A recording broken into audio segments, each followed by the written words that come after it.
त्या मुद्द्यावर आपण आलेलो आहे. आणि कारण की आता आपण बघतो पेस्टिसाईड असतात, भरपूर जे मशिनरी असतात, सगळ्यांवर GST आहे. GST प्लॅन करायचे, MIDC म्हणा, कॉलेजेस म्हणा, भरपूर काही गोष्टी मला इथे आणायच्या आहेत. आणि माझा पूर्ण प्लॅन पण झालेला आहे. जिजाऊ साहेबांच्या नावाने मला इथे मेडिकल कॉलेज. आपल्या घरीच आपले काका विद्यमान आमदार आहेत, तरीही आपल्याला निवडणुकीत का उतरलं?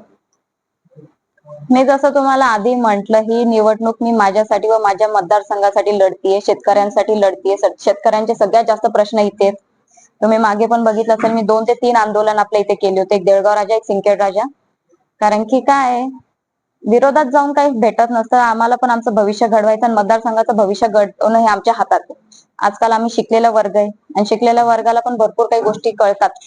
माझंही शिक्षण मुंबई पुण्याला झालेलं आहे, माझ्या भावाचंही मुंबई पुण्याला शिक्षण झालंय.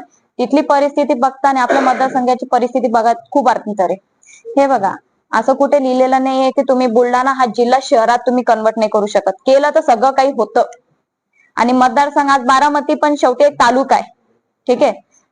तो जर एवढा सुधरू शकतो तर आपल्या इथे 25 वर्षात काय नसतं झालं. हेच जर 25 वर्ष माझ्या हातात असते ना, तर मी तुम्हाला सांगते, दुसरी बारामतीने आज बारामतीचं जसं पहिलं नाव आहे ना, सिंदखेड राजाचं पहिलं नाव आज महाराष्ट्रात असतं. म्हणजे डॉक्टर राजेंद्र शिंदे हे अकार्यक्षम आमदार आहेत? नाही, मी असं काही, हे बघा, आता काय, शेवटी त्यांच्याकडे 25 वर्ष ते आमदार होते, पण त्यांनी काम का केलं आणि का नाही केलं हा त्यांचा भाग आहे.